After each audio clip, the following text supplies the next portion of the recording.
This is the Greg Bedard Patriots Podcast with Nick Cattles. All right, welcome in. You're listening to the Greg Bedard Patriots Podcast with Nick Cattles, proud member of the CLNS Media Network. This episode was brought to you by Prizepicks, the largest daily fantasy sports platform in North America. Download the Prizepicks app today and use the code CLNS and get 50 in lineups when you play $5. That's code CLNS on Prizepicks to get $50 in lineups when you play $5. Prizepicks. It's a good time. It's good to be right. Happy to be with you, Greg Bedard, Mark Dondero here on the podcast. And I'd love to know why you invited me on. Very happy to have you, Mark. Let me first state to everybody that listens to this podcast, this is like a one-ish time deal. You know, who knows? Maybe Nick's not available and, you pinch hit or something like that. This has nothing to do with Nick. I'm not trying out people, anything like that. Nick will be back on Tuesday to give his normal rants, especially against the officiating. Love you, Nick. I'm just kidding. But I would never want to infringe on Nick's space here. I'm just helping out. Exactly. Just helping out. And I just really, I wanted you on because, first of all, we don't know each other very well. We know of each other. We've come across each other over the years. I have a lot of respect for your talent and also your hustle over the years Thanks, to get, Greg. where you are. And I think you're, really good at what you do. But we don't know each other very well. And, we're on the post-game show together. And I think there's a little bit of a disconnect. Certainly people have heard it either on the post-game show or on Felger and Maz, how they poke fun at it with some of the questions you asked and my responses to it, which obviously could have been better. But really, and also, a couple of times I've heard you, even on the off-air show with Felger earlier in the week, you didn't understand why I couldn't answer certain questions after games. And, and also there was something else that you said that maybe I'll remember it. But anyways, I wanted to have you on because, perhaps if I knew, because I think it was touch and go. I didn't know how much you were going to be involved in the post game show. I knew Joe was going to be there, and I have a little bit more of experience with Joe. I've been on other shows with him, even though he and I have a little friction. I think it's good and a respectful friction. I don't mind people pushing back on me. I encourage it. I like to mix it up with people. You like to mix it up with people. I love it, but we haven't gotten a chance to know each other. And, in the post game show, we're on for like a half an hour and it's pretty tight now. It used to be a little bit looser. I think the show's really good. I think you've added to the show. But also, even on Felger and Maz the other day, there's not a whole lot of time on these shows for grab ass and getting to know each other or anything like that, or understanding each other better. So when I heard some of your comments this week, I was like, you know what? Let's have Mark on the show. I think it will be interesting for not only, ourselves getting to know each other and understanding each other a little bit better, but also I think it might be interesting to the listeners of my podcast, of, people who maybe are not familiar with my podcast. Maybe this gets them to listen. And so, I think we're going to talk about the Browns. We're going to talk about the NFL. Mark's going to throw some questions at me that he did send me in advance. So I appreciate that. We're going to answer some questions that I can't answer after games. And I think you'll understand a little bit better why once I explain to you my process on a game day. Not that it's, curing cancer or anything like that. But I do have a job to do. And, this job, pays for a lot of things, including 2 college tuitions at the time. So I have a certain amount of responsibilities on game day. And so, yeah, I thought it would be interesting and a chance for us to get to know each other better as a, working relationship and help the show. And I'm happy to have you here. Well, I appreciate your words. And to be honest, I was never, it was a little bit of a ball busting situation. I don't really get too angry. I don't hold grudges or anything like that. Did I understand fully why you were not able to answer some of the questions? No. And the tone was a little off putting. For a minute, I was like, I didn't know if you didn't think that somebody like me was qualified to do that show or something like that. So, but again, whatever. Let me address that. No, really, I just have a natural disposition towards, you know, really getting people getting ahead of themselves, and people can do whatever they want. They're fans. I think you're a Patriots fan, and that's fine.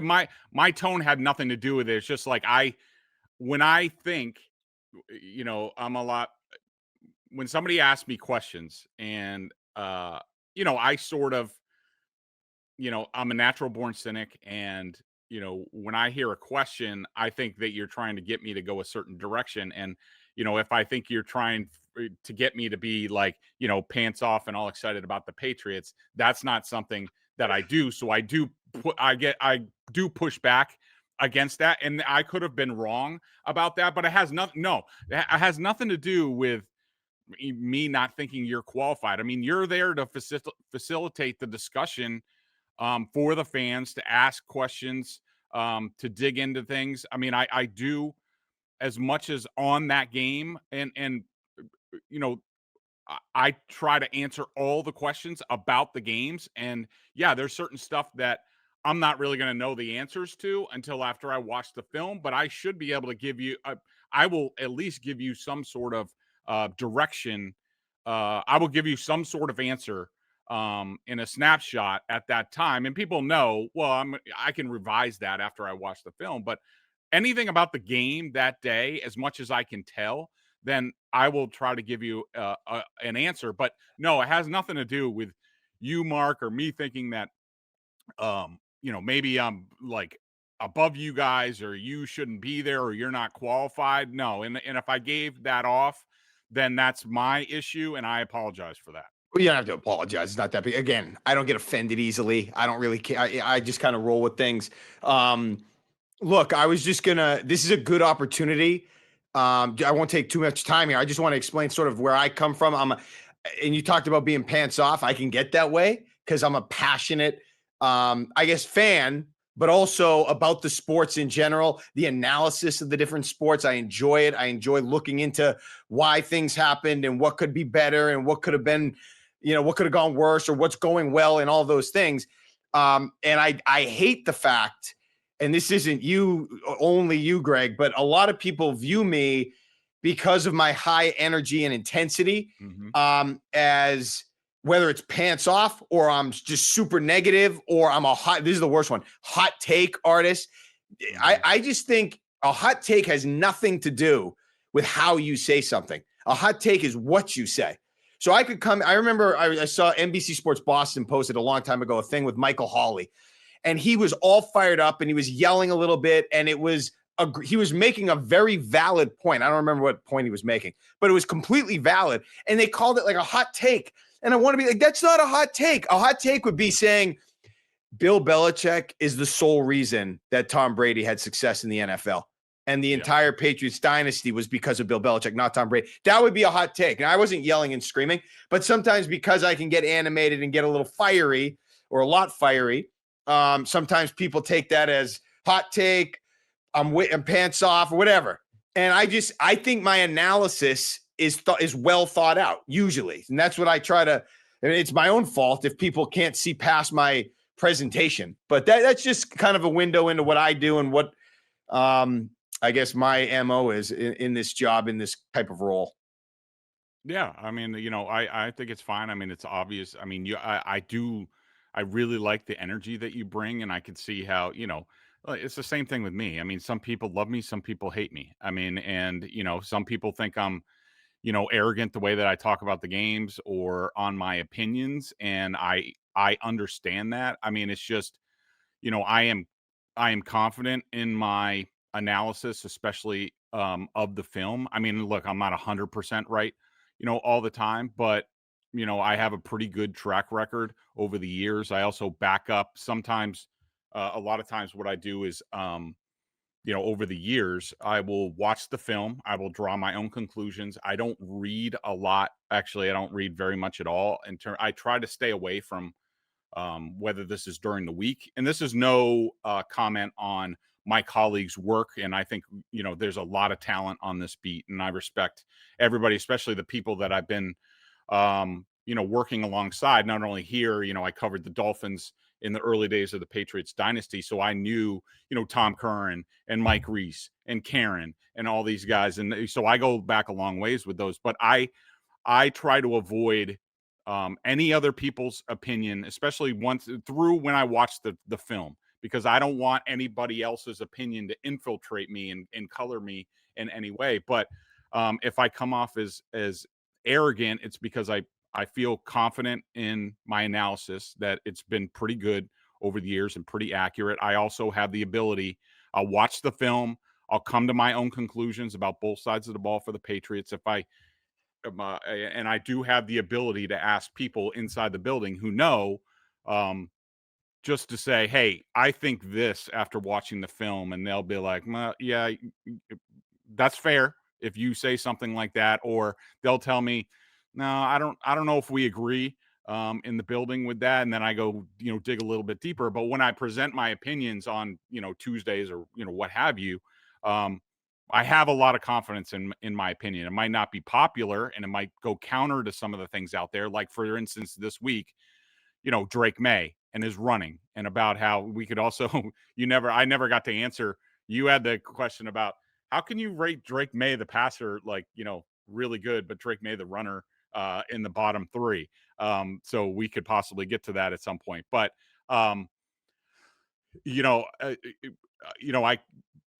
I feel confident in my observations. It's not 100%. I'm not infallible or anything like that. Sometimes I'm flat out wrong, and I will be flat out wrong.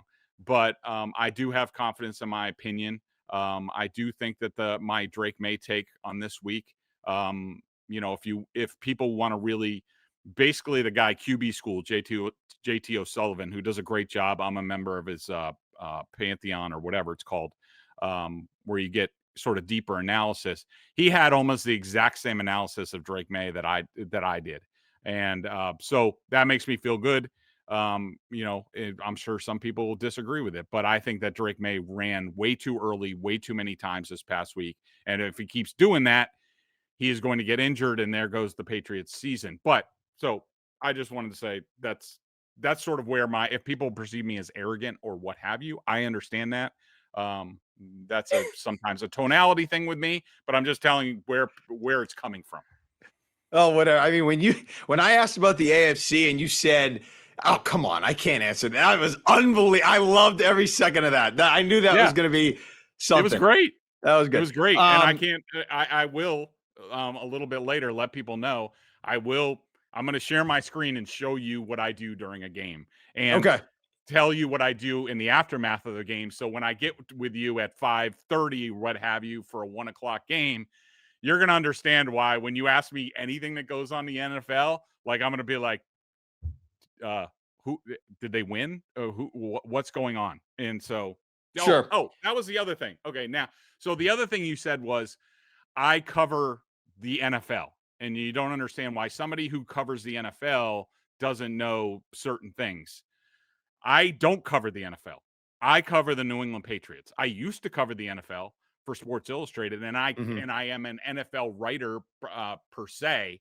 But in terms of what I do for BSJ, for 98.5 The Sports Hub, I am solely focused on the Patriots. And what's going on outside of the Patriots really, doesn't concern me all that much until we get to about the final month, 6 weeks of the season, when I will be watching the scoreboard to see what's going on across the league, because it does impact the Patriots. Right now, what goes on in other games really doesn't impact the Patriots. So it's pretty much off my radar until I get past, I do try to familiarize myself with some things going on in the league, because Felger and Maz are going to ask me, especially in like 10 questions.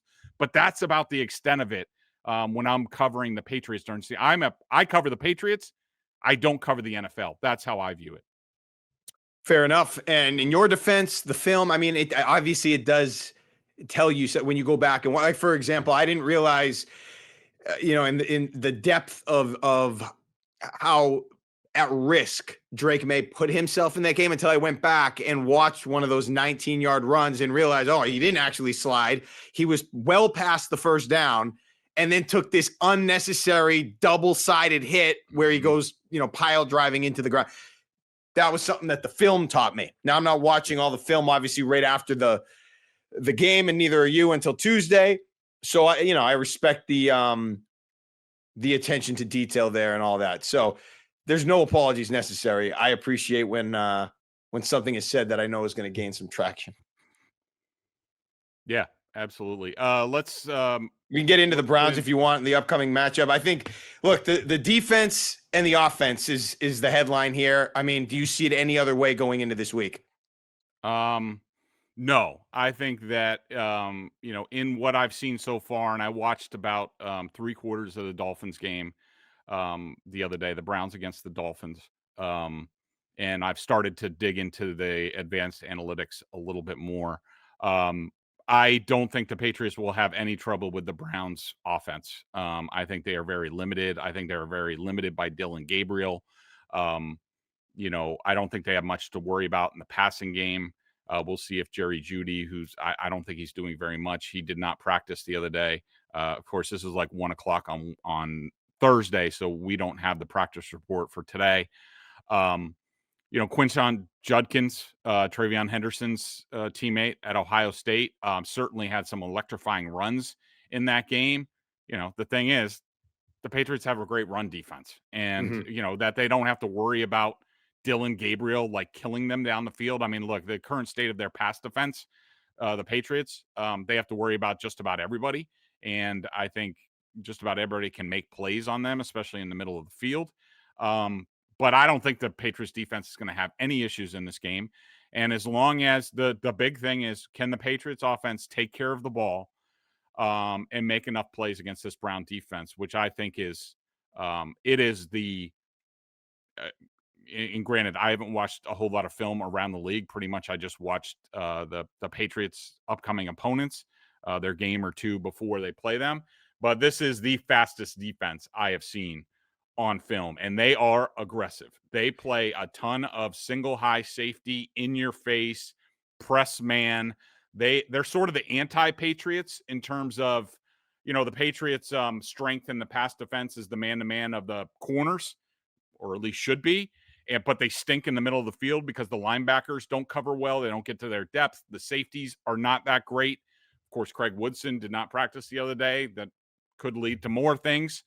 We'll see if he's back today. But the Browns are super fast and athletic at linebacker, and their safeties are awesome. So they're almost like the anti-Patriots. Of course, they have Myles Garrett. They have a whole bunch of stuff up front. Can they block it up? Can they take care of the ball? Which pretty much, if Drake May takes care of the ball, the Patriots are going to win the game. That's what we've learned so far. But it's gonna be tough. I mean, I think the Patriots will make some plays. I think Josh McDaniels knows Jim Schwartz very well, and Jim Schwartz is somewhat predictable in some of the things that he likes to do. And I think Josh will dial up some things that take advantage of some of Jim Schwartz's tendencies. But man, this is an impressive defense. They're worse on the road. Their passer rating allowed on the road is like 120. At home, it's like 88. They have, granted, you have to look at it that, they were going up against, I think it was Lamar Jackson on the road. Lamar Jackson, when he was good, when he was healthy, the Detroit Lions, when they started to get going, the Minnesota Vikings, of course, with Carson Wentz, but they still have talent and a good scheme. And I think it was, Pittsburgh, where Aaron Rodgers has started to play better and use some of the guys on the outside. So, yeah, their road splits are not good as a team, especially on the Cleveland defense, but it's not like they've been playing slappies on the road or anything. Very tested defense on top of being very good. The one other thing about the matchup I just wanted to ask, based on what I'm reading, and what I've gathered out of Cleveland, it felt like the defensive unit of the Browns was sort of getting a little aggravated, impatient with the lack of production from the offense. And I think as a part of that, Jim Schwartz last week especially dialed up the pressure even more and gave them a little bit more reason to get excited about the game and get excited about playing defense. And it obviously worked. They had turnovers. It led to 21 points for the Browns. How different is that if they continue to play that way? How different will that be for the Patriots based on some of the other defenses they've faced, especially if Cleveland is going to be ultra aggressive, blitzing safeties and coming at Drake May? Yeah, what's interesting, Mark, is they were uber aggressive in that game, and looking at some of the stats that I've been looking at. I mean, I've never seen, like, when the Patriots played the Dolphins, because of the speed of their receivers and their big playability, which we saw during that game. The Patriots played a lot of too high. Most teams play a lot of too high. They don't want to get beat over the top against the Dolphins. The Browns were really the first team that I've seen challenge them. I mean, they were, like I said, single high, but compacted and up in the face of these guys. I think they had a lot of faith that, well, first of all, they don't have to worry about the running from Tua like they do with Drake May, which could change things a little bit and should change things. But the Dolphins line, which is, I sort of touched on this the other day. I think everybody's hates Tua and thinks he's done and all this stuff. I look at it as, you have a certain type of quarterback in Tua, and he needs sort of certain things like really good protection. And for them to never be able to get a decent offensive line, like, ever, that's the tale. It's not about Tua. It's about the Dolphins' inability and personnel. But yeah, this is if the Browns play like they did against the Dolphins, and I do think they'll play a little bit different because you have to account for Drake May's legs. This is going to be an uncomfortable game for them. I think I've been waiting for a team that's going to challenge the Patriots in press man, disrupt their timing, all that stuff, because I don't think the Patriots have many guys that are going to be good against that type of aggressive defense, and it's going to throw off Drake May's timing, and it could lead to him just one count and run like he did about a handful of times this past week. So it's going to be very interesting to see how the Browns play the Patriots as opposed to the way they played the Dolphins, if there's any change, because, man, they look like the 85 Bears in that game. That's how fast and aggressive they were in that game. I mean, for me, it comes down to still the quarterback matchup. I just feel like that gap is very wide, and I'd like to think that could be the difference for the Patriots, even though I'm still interested in the test that he's been great, MVP candidate, all the things that we've talked about, but you're still taking tests here. I mean, he hasn't, I'm not going to say he hasn't accomplished anything yet, but he's still trying to prove himself. There's still things, obviously, come playoff time, there will be tests that he has to take and all that.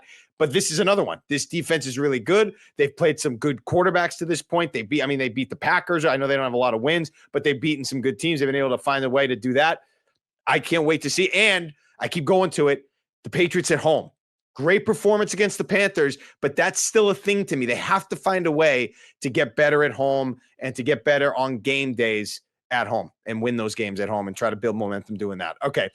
Speaking of game days, I'm really interested to hear about your game day process and get into all that. But first, let's go back to Greg because he has a word from Prizepicks. You and I make decisions every day, but on Prizepicks, being right can get you paid. Don't miss any of the excitement this football season on Prizepicks, where it's good to be right. I love sitting down for a game. I don't like doing a bunch of different games, but like Thursday night, or I get a chance maybe Monday, sit down on the couch, get the app out. It's so easy to use and make my picks. Prizepicks is simple to play. Just pick more or less on at least 2 player stats. If you get your picks right, you could cash in. Prizepicks is the only app that offers stacks, meaning you can pick the same player up to 3 times in the same lineup.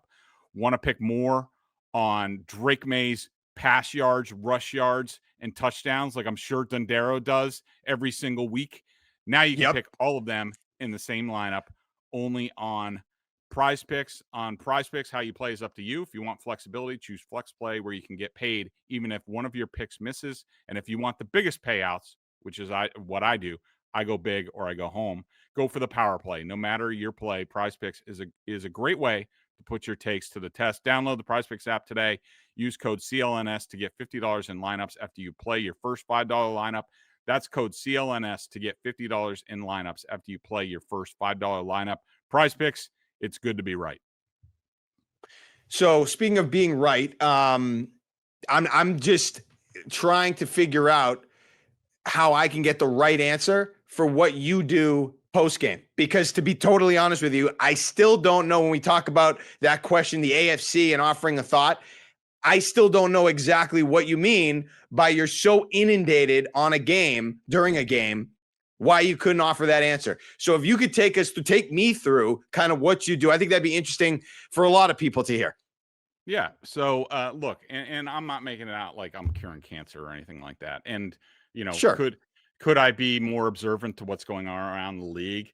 Yeah, probably. But like I said, I'm solely focused on the Patriots and what I'm doing. I'm going to try to share my screen. Let's see if this works. What? It's not. Now it's saying.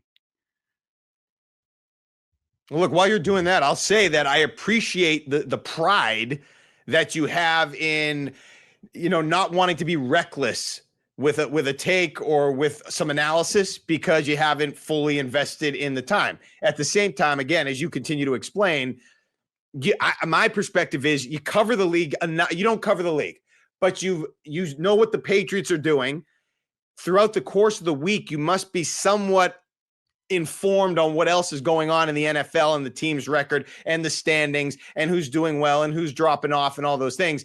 I just couldn't imagine, hey, he's not even able to give some type of thought on what I asked about the AFC. That's all. Are you seeing? I'm not seeing anything. Right no. Okay. All right. This is not working. So, wait. Can I do this? Okay. Okay, here we go. Your email's up. Okay. Is it still on my email? Email. Okay. So now boat racing. So you see Twitter. So, so I'm going to take you through. So basically what happens is, and also I will share this. So this is what you're seeing right now. This is sort of the background of BSJ, where we have a bunch of files and things like that. And basically, what I do, first of all, my bread and butter, no matter what I do in terms of post game and podcasting and Felger and Maz, my bread and butter, how I pay for things, is through Boston Sports Journal. I have thousands of members a lot of them who have been with me since day one, and thank goodness. And they've allowed me when I got laid off from Sports Illustrated, and there weren't a lot of jobs. Trust me, I tried. I called everybody after I got laid off, but it was at a time where, there was a lot of contraction in the industry, and I didn't think I was going to get a job at the end of the day. So I started my own site, and, we're 8-9 years into this. And, I thank all my members because we literally couldn't do it without them. So on game day, I start a file. This is from last week. This is our live coverage file. So Mike Giardi and I set up this file on game day, giving everybody what they need to know. Are you seeing this, Mark? I'm seeing it. Yep. Okay. So giving everything what they need to know, some stats and things like that. My keys to the game, I didn't have many against the Titans. I had a lot more the previous week. My game pick, all that stuff. But the good stuff is in the comments, and actually you can see it, but it starts in the comments. But you can sort of see I give a running commentary. There's a lot of reporters who are on Twitter a lot during the game. I don't do that because I don't really get paid through Twitter. I'm in the comments of BSJ sometimes interacting, but mostly giving my running commentary during the game, because those are the people that pay me. So that's where a lot of my attention is. I also have a tab, or I have something open where I'm getting the TV feed of the game. If I'm at home, if I'm not at a road game, which I wasn't at the last two, I will be at Tampa. That's through Xfinity. I'm watching it on my other screen. When I'm on the road, it's all on one screen. But like in Tampa, I will have this device. It's, pretty comical, where I bring an antenna to the game, and actually I record the game on my computer and I listen to the game as it's going on.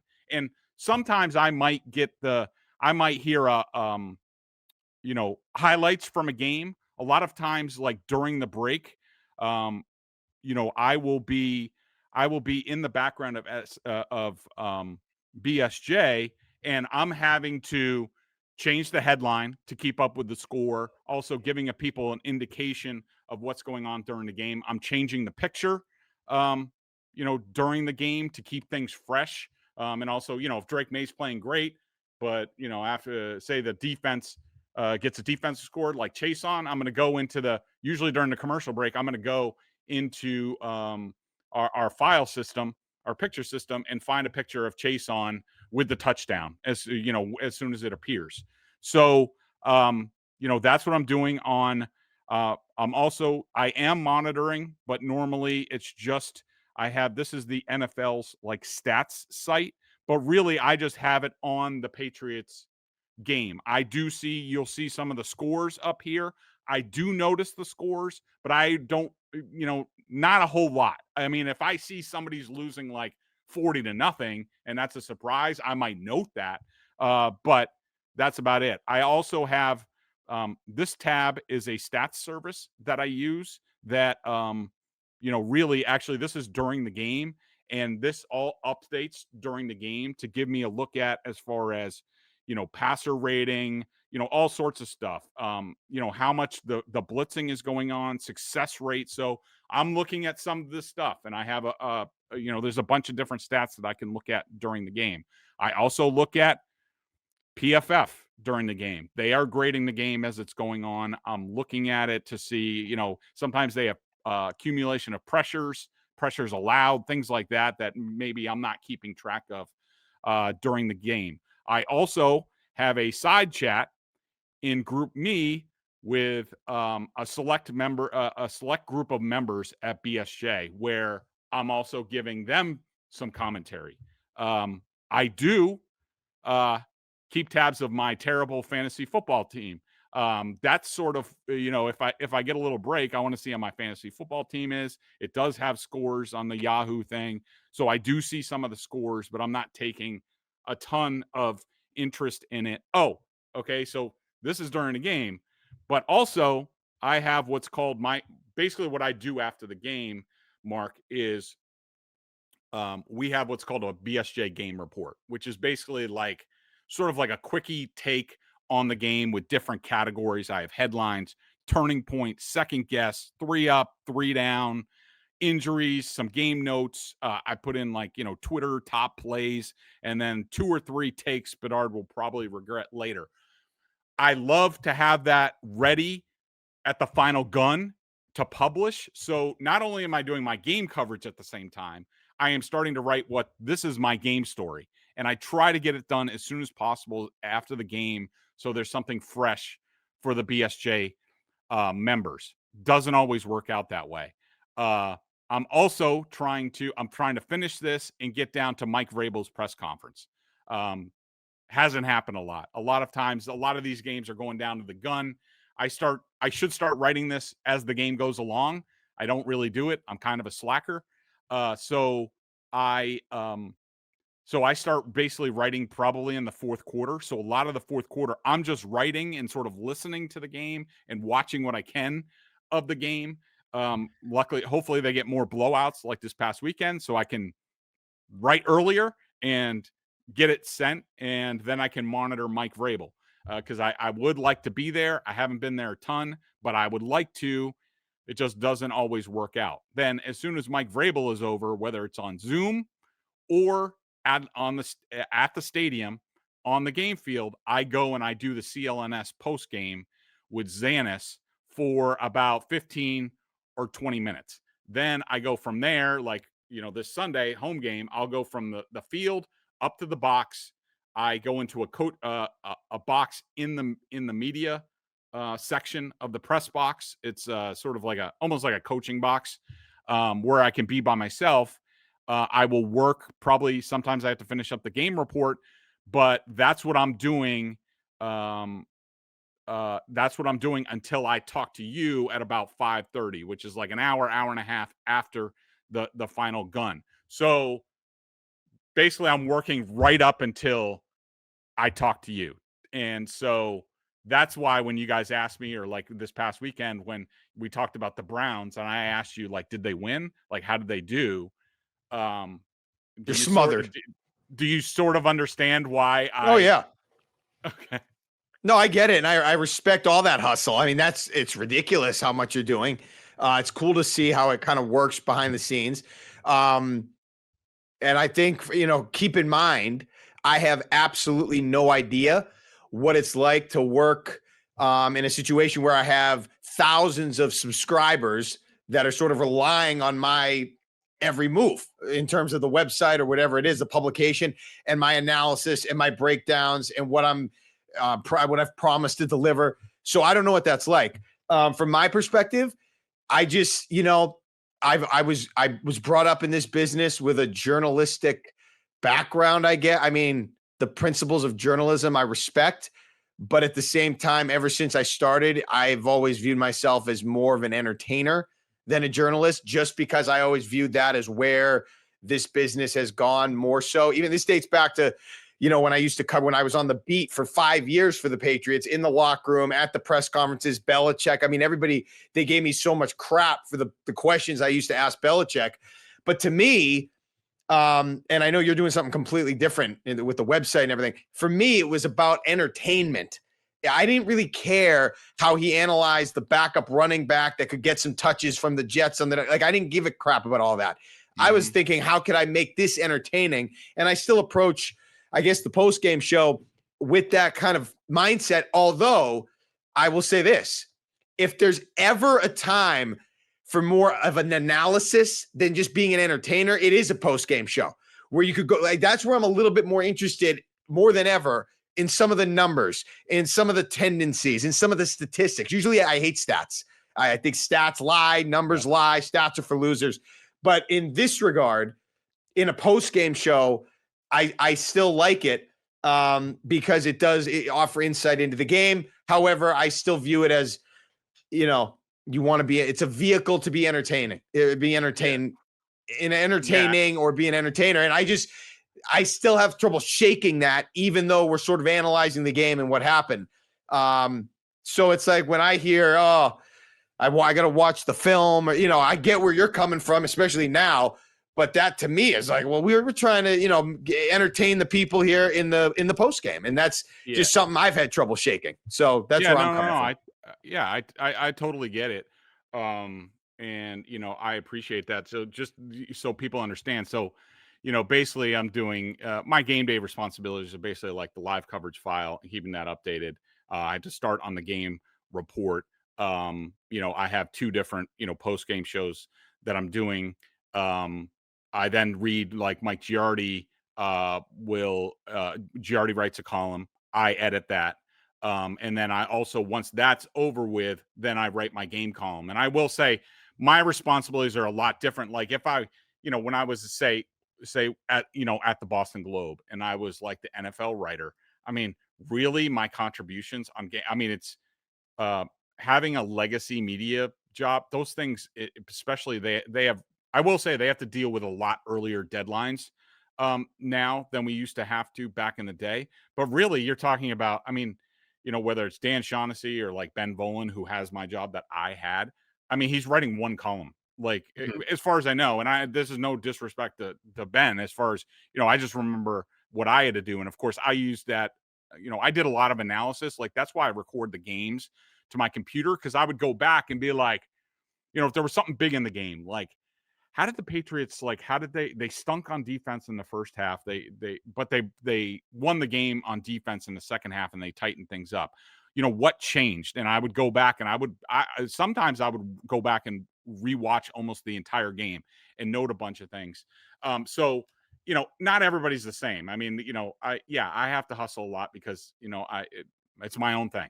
And other people have different jobs. And I wish I had, some of those jobs, because they're a little bit easier, where you just have to worry about writing, like, one column. But I will say, what's really cool for the post-game show going forward, and I was referencing this a little bit last week, but the stats outfit that I have, True Media, which I pay a lot for, I just realized the guy's he's developing like a post-game stats booklet for me that has like a lot of cool stuff, including like personnel breakdowns, how much they were in it, how much it was successful. So, a lot of times, like I'll be able to come with a little bit more analysis, like you were talking about with the stats, because of the stats service that I have, and how they're helping me out. We're together designing sort of like this post game report for me that gives me a lot of like cool info. It's not the end all be all, but it helps. Yeah, so Ben Volen has your old job at the Globe. Is that why you don't like Ben Volen? No, I'm just kidding. I'm just kidding. Who are you, Jimmy Stewart? I know he brought it up the other day. I'm just joking. Oh, he's actually, I don't want to get into Jimmy Stewart, but So, just last so thing. people know, I have no problem with Ben at all. I've never had a problem with Ben. Certainly, personally, we worked together at the Palm Beach Post back in the day. Like, just because Jimmy Stewart says it doesn't mean it's true. And but he just likes to mix it up, and he likes people to get pissed off at each other. And I love it. I don't think he's the biggest fan of me, and that's fine. But yeah, that's kind of all I want to say about that. Everyone loves Big Boy too. I get texts about Big Boy. You're on Big Boy Tuesday, so it's a popular show. Real quick, so then just tell me one last thing, Greg, about this dynamic here. What would help you, so that way I could help you, kind of thing in the post game? Like, what do you want to be asked? Basically anything that's about the game, or maybe updated, through the trade deadline. You'd be like, hey, snapshot, like, I'm not going to have names for anybody because I'm not in pro personnel, and I don't have time to sit there and like, watch film on all the teams around the league. So if you ask me like, who can they trade for and can they get I don't know. And I'm not going to try. It's a waste of time.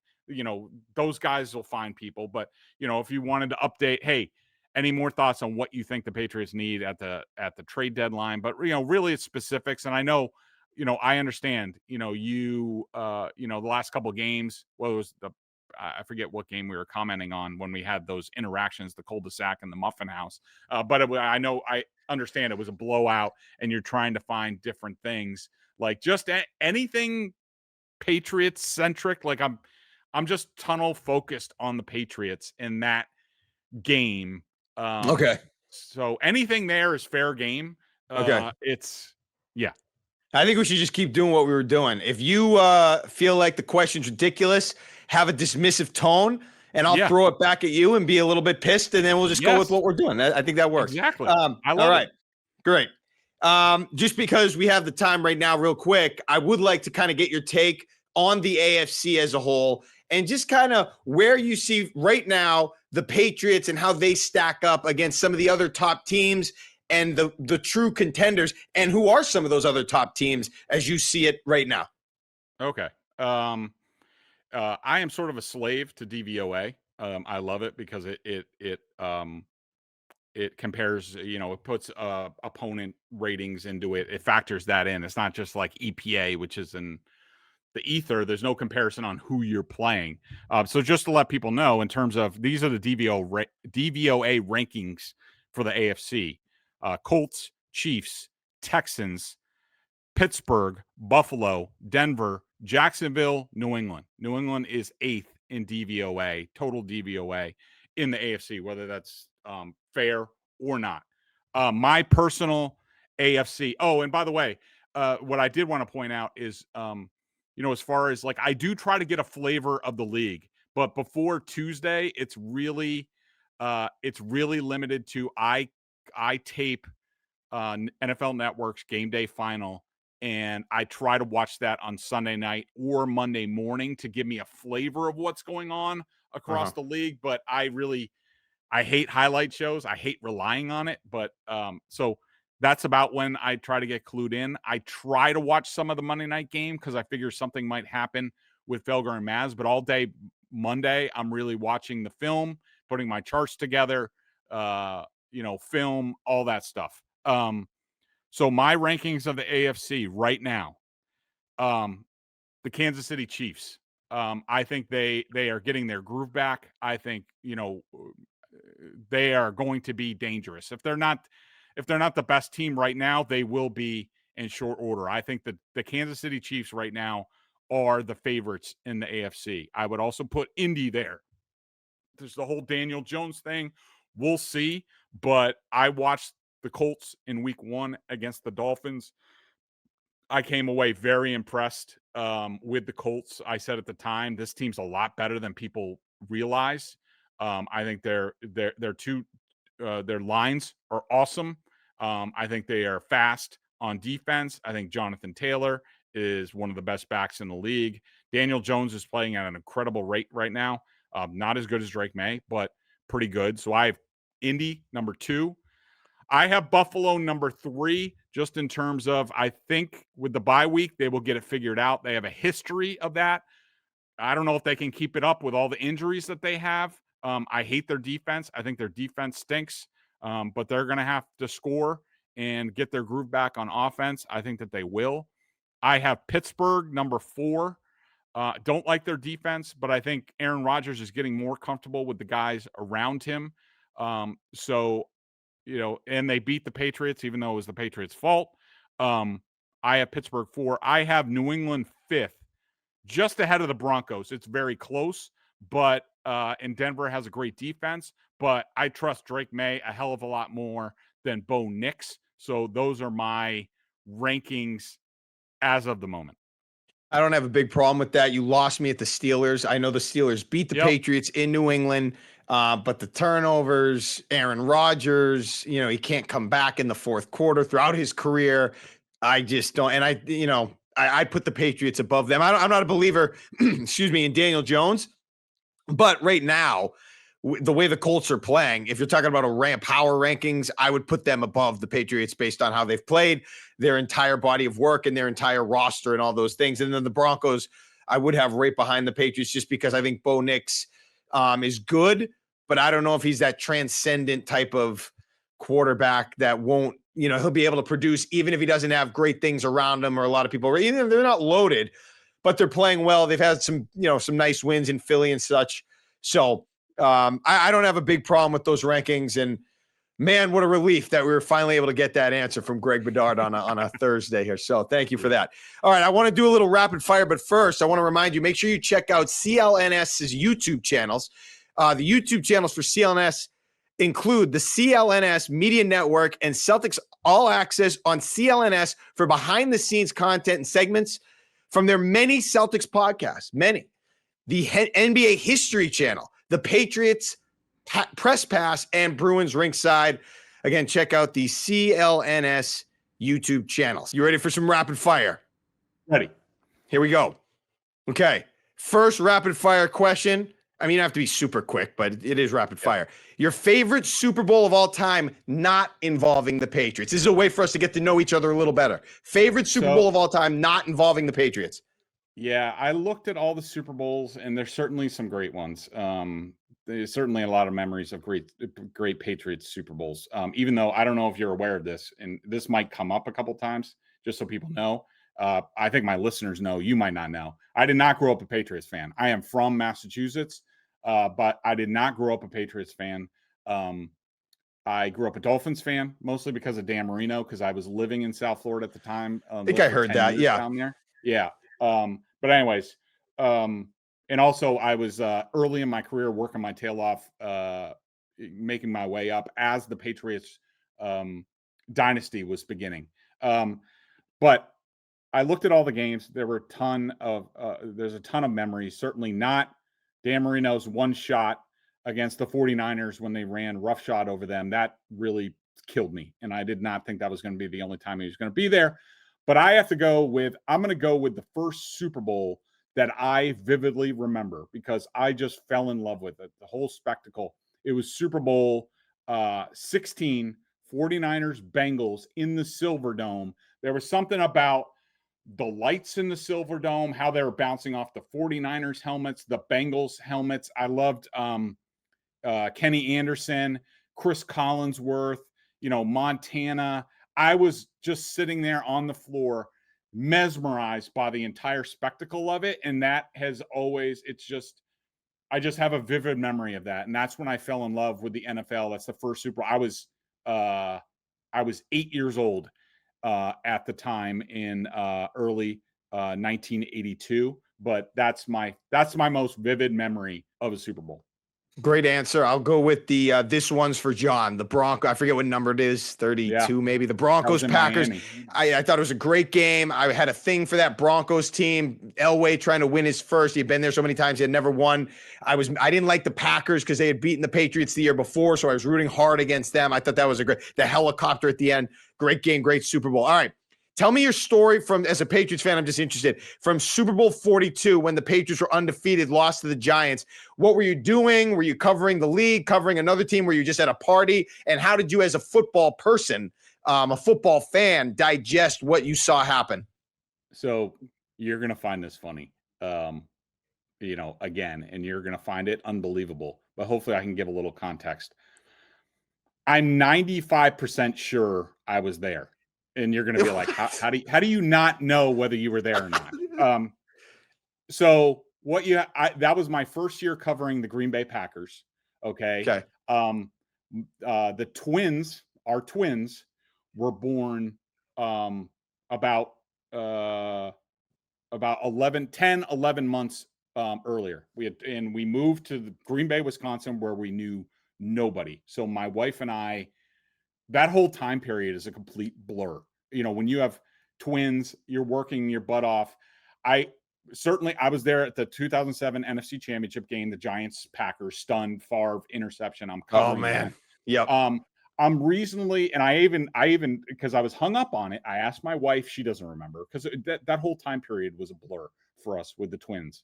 And it was an exciting time for me covering, the Brett Favre's final season, all that stuff. I even texted Tom Silverstein, who was one of my partners on the Packers, seeing if maybe he has this great memory that he remembers. Was I there or not? I'm pretty sure I was there. He doesn't really remember. He was going to go look in the archives for me today.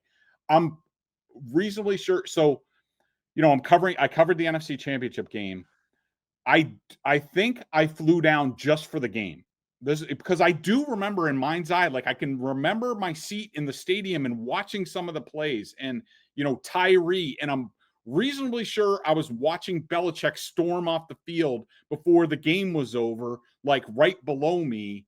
But I'm not 100% sure. It could be snapshots from the telecast, but I'm like 98% sure I was there. I was completely stunned. I thought the Patriots were going to roll. It was unbelievable.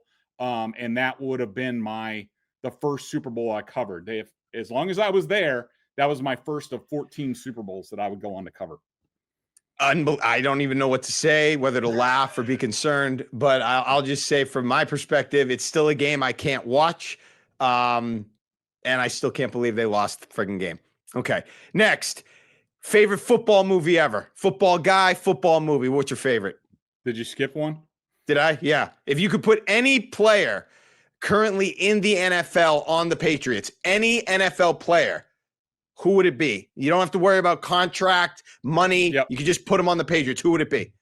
So normally it would be Micah Parsons, but I just don't think these guys would know how to use him in the unique way that he needs to be. I think Belichick would, but I think he'd be typecasted as sort of like an end. He just, linebacker. I don't think they would use all his tools. So my answer is Justin Jefferson, just because I think, Jamar Chase. I think Jamar Chase is the best wide receiver in the league. He would make this offense so dynamic. It's either Chase or Jefferson, just one of those guys, because those guys do not grow on trees. They're hard to find, and I just think they are spectacular. Can't argue with that one. I'd take Jefferson, I guess, but I've just yearned for that number one, that true number one, because they've had such a hard time drafting it. I'd love to see a guy like that. I wouldn't argue with a good defensive player, but if you give me a number one, Justin Jefferson, especially with what Drake May's doing, awesome. Favorite football movie? Now it's time. Love The Little Giants. Okay, just watch that one. I also love The Program. I Don't haven't know seen that it in a one. while. Oh, you got Dondero. Which The one is it? program is That's not great. The Rock, is it? Is that The Rock? No, no, no. No, The no. program is I don't it's a know that one. 90s movie. I want to say Holly Berry's also in it, Christy Swanson, Omar Epps. It's about a renegade sort of I think it was filmed at the University of South Carolina. It's about a college football program where there's some steroids and some other stuff. Oof. I want to watch it to see if it still holds up, but it would be right up your alley, Dondero. You would love it, the program. Okay, noted. But I am a complete sucker for Remember the Titans. I watch it every time it's on. I just love everything about it. I know historically it's not that all that factual and things like that, but I just can't get enough of it. I can't get enough of Denzel and all those guys in that movie. I love it. Remember the Titans is probably my answer. I grew up in the Varsity Blues era, and it's such a Yeah. funny quotable movie. But yeah, it's got to be Remember the Titans for me. Okay. If you had to put one play in NFL history on a video loop that was framed and played in your house forever, what's the one play you would choose? So I think you were driving at basically like one play, like Malcolm Butler makes the interception, Like that one sort play of that thing. I love watching that play. So I was looking at, because obviously Dan Marino was my guy, and watching him just brings back my childhood. I know I was watching. There's this YouTube thing of like Marino's top 50. I hate how the fake spike play against the Jets and Aaron Glenn was number one on there. I hate that. Like it was just one of those things. There's like three plays. If you go through it, there's three plays against the Patriots. I think in Marino's return from his Achilles surgery, on the mud in the infield, that he makes just three ridiculous throws against the Patriots. But I'm going to answer it a different way than what you probably wanted.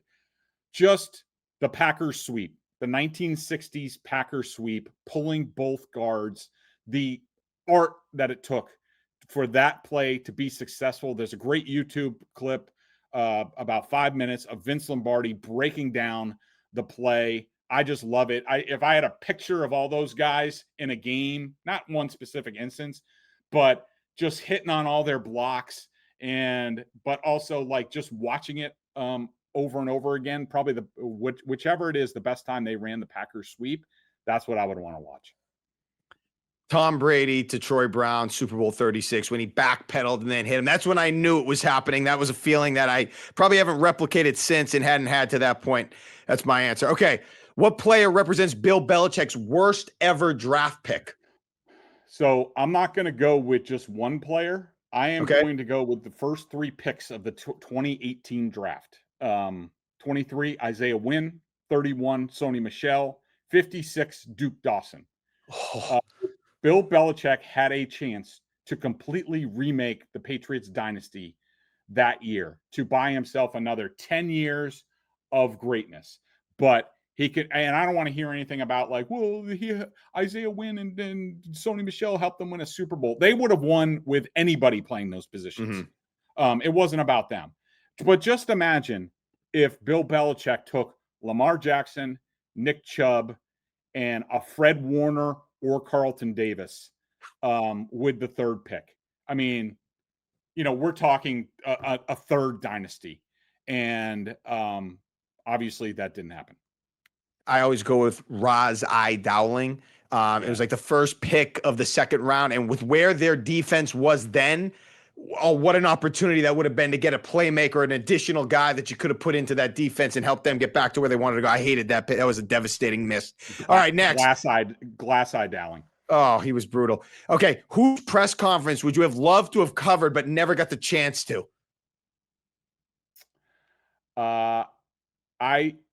I think Jim Moore. Jim Moore would certainly be interesting, and there's been some great clips that people have that have resurfaced of some old Jim Moore press conferences and gathering with the media where he's just like ripping even his own players, which is awesome. But I'm going to have to go with anything with Bill Walsh. I just think one of my favorite stories from that I did at Sports Illustrated when I was at the MMQB was I went out to the 49ers, and for about 3 days I just watched what they did at the time, and he was one of the first to do it. They recorded Bill Walsh's talks to his team meetings to the teams in preparation for games, including some of the key ones like Giants playoff games. And It was unbelievable. So I just think he's one of the greatest coaches ever.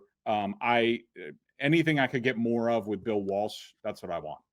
Bill Parcells. I would have loved to have gotten into the Good arena call. once with Bill Parcells Yeah. and just watched it and seen what I could have produced in terms of an entertaining back and forth for a story or something like that. Okay, a couple more real quick. Worst interview you ever remember conducting? It just was awful.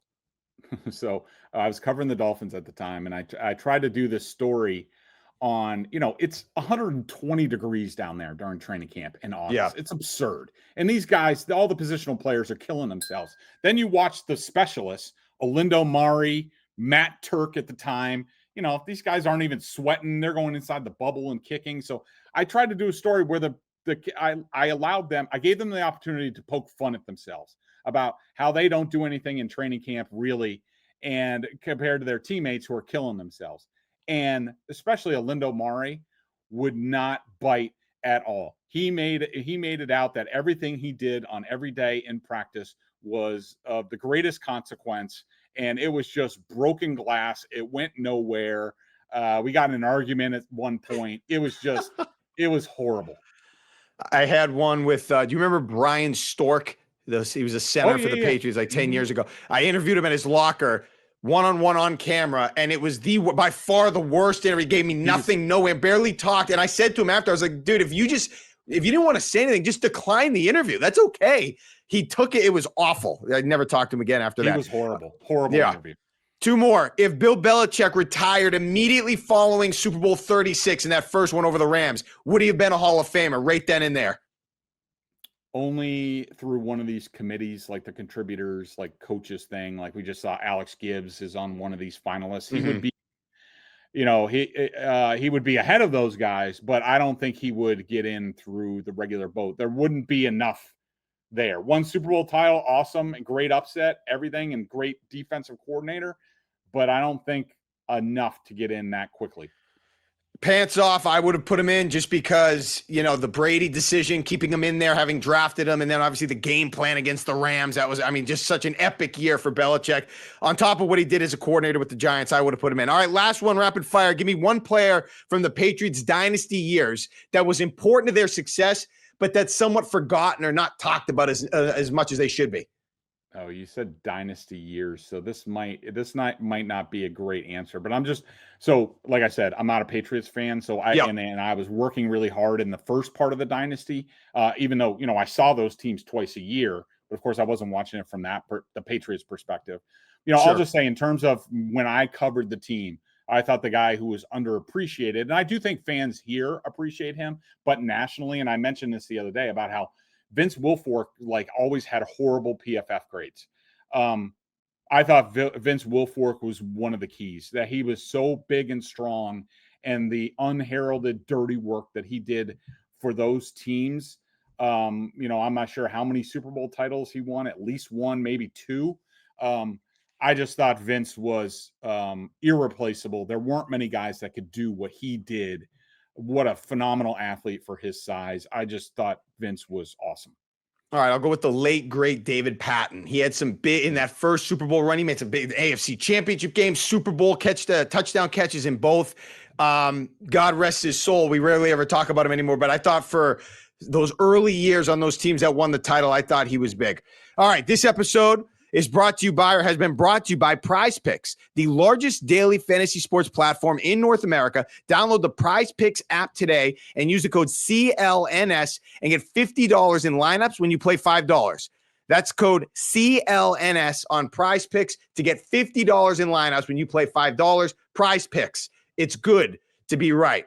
Speaking of picks, let's go into our game pick this week. I know you make your final pick. Is that right, Greg? Later in the week? Yeah. Greg right now, he's 4-3 straight up, 5-2 with the spread. Patriots currently -7. The over-under is 40.5. What do you have for me right now, Greg, in terms of your pick as of this moment?